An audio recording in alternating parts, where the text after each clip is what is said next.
Hello my dear student, welcome to my channel Ismat Academy স্বাগত জানাই। নতুন কিছু টিপস অ্যান্ড ট্রিক্স নিয়ে শুরু করছি শতকরা পার্ট 2 ভিডিও। তো চলো তোমাকে শুরু করা যাক। তুমি দেখো মাত্র পার্সেন্টেজ সমাধান করতে পারবে, মাইন্ডে সমাধান করতে পারবে। কিভাবে? দেখো, কোনো একটি সংখ্যাকে প্রথমে 20% বাড়িয়ে আবার 20% বাড়ানো হলো, তাহলে এখানে 20% এখানে 20% বৃদ্ধি পেয়েছে। তো সেই ক্ষেত্রে আমরা করবো বলছে তাহলে সংখ্যাটি মোটের উপর কত পার্সেন্ট বাড়বে, কত বাড়বে। ট্রিক্স দেখো, ঠিক আছে? বলছে একটাই মাত্র ট্রিক্স হবে কি 2a প্লাস স্কোয়ার বাই 100। যদি বলা হয় কেন প্লাস হবে, কারণ উভয় ক্ষেত্রে বাড়িয়েছে, অর্থাৎ মান বসে দাও 2 গুণ 20 প্লাস 20 গুণ 20 বাই 100। এই শূন্য কাটো, অর্থাৎ 20 দোকানে 40 আর 2 গুণে 4, কোথায় 44%। অপশন ডি একদম সঠিক উত্তর। পরবর্তী প্রশ্ন দেখো, বলছে কোনো একটি বৃত্তে পরিধি যদি 20% হ্রাস পায় তাহলে ক্ষেত্রফল শতকরা কত হ্রাস পাবে। এক্ষেত্রে ট্রিক্সটা দেখো, একই ফর্মুলা ইউজ করবো, শুধু আমরা আগেরটা বৃদ্ধি পেয়েছে বলে প্লাস দিয়েছি, এটা হ্রাস পেয়েছে তাই আমরা মাইনাস করবো। অর্থাৎ 2a minus a square by 100 মান বসাও 2 গুণিত 20 মাইনাস 20 গুণ 20 বাই 100। এই শূন্য কাটো, অর্থাৎ 40 মাইনাস 2 বাই 4, কত হচ্ছে আমার 36%। অপশন বি একদম সঠিক উত্তর।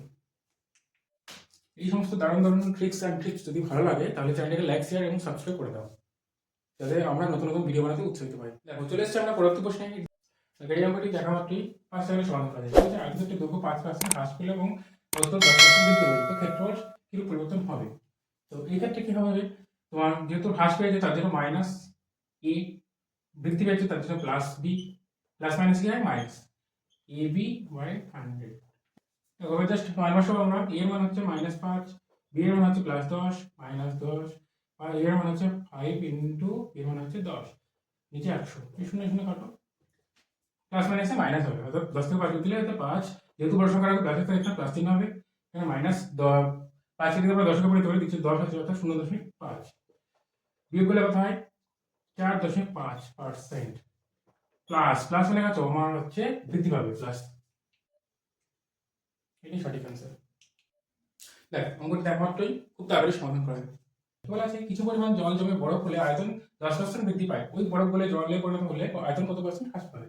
তাহলে ধরো জল তোমার কাছে ছিল 100, আয়তন বৃদ্ধি পেয়েছে কত পার্সেন্ট, 10%, মানে হচ্ছে হয়ে গেল তোমার 110।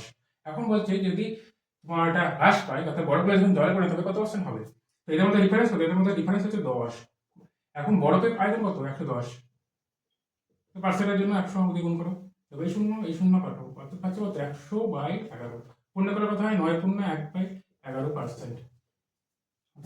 অপশন সি একদম সঠিক উত্তর। এই ধরনের দারুণ নতুন নতুন টিপস অ্যান্ড ট্রিক্স পেতে চ্যানেলটি লাইক, শেয়ার এবং সাবস্ক্রাইব করে দেবো।